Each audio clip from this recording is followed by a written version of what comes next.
Chapter 5. The Burglary at the Vicarage.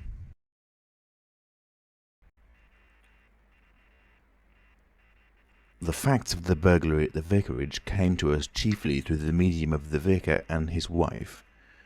It occurred in the small hours of Whit Monday, the day devoted in Iping to the club festivities.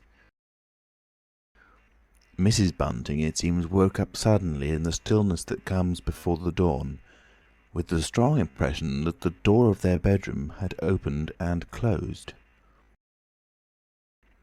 She did not arouse her husband at first, but sat up in bed listening.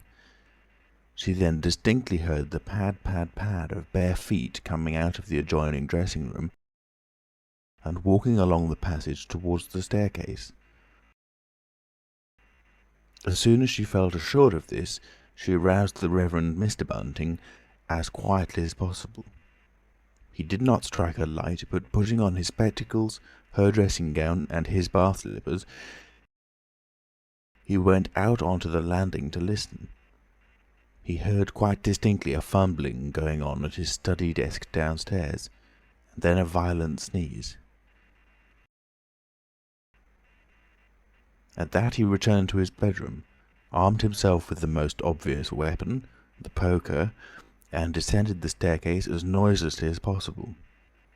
Mr. Bunting came out on the landing.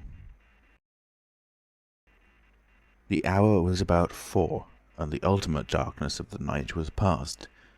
There was a faint shimmer of light in the hall, but the study doorway yawned impenetrably black. Everything was still except the faint creaking of the stairs under Mr. Bunting's tread and the slight movements in the study. Then something snapped, the drawer was open, and there was a rustle of papers.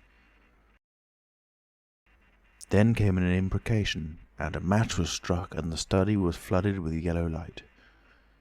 Mr. Bunting was now in the hall, and through the crack in the door he could see the desk and the open drawer and a candle burning on the desk. But the robber he could not see.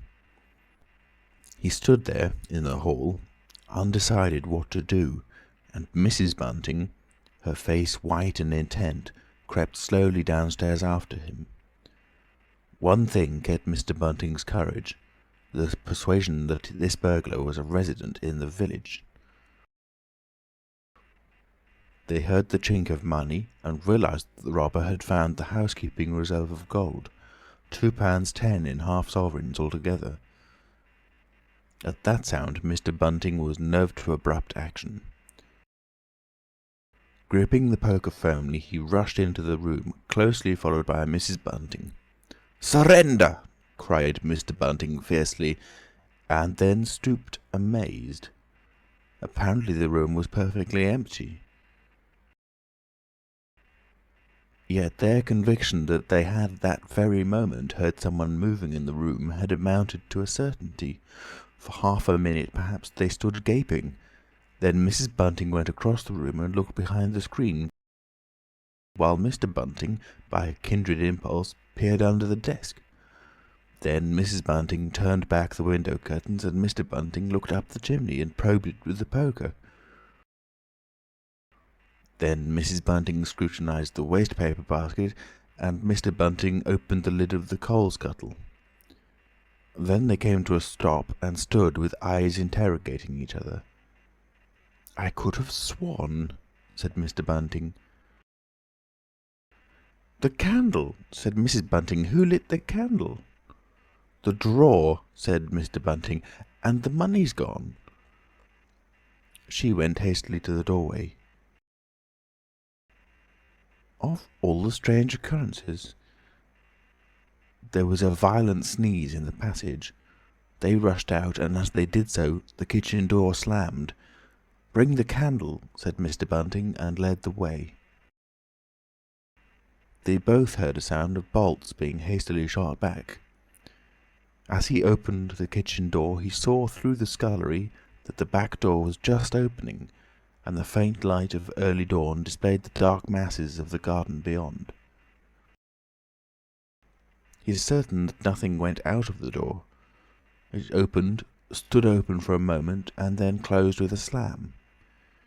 As it did so, the candle Mrs. Bunting was carrying from the study flickered and flared. It was a moment or more before they entered the kitchen. The place was empty. They refastened the back door, examined the kitchen, pantry and scullery thoroughly, and at last went down into the cellar. There was not a soul to be found in the house, search as they would. Daylight found the vicar and his wife, a quaintly costumed little couple, still marvelling about on their own ground floor by the unnecessary light of a guttering candle.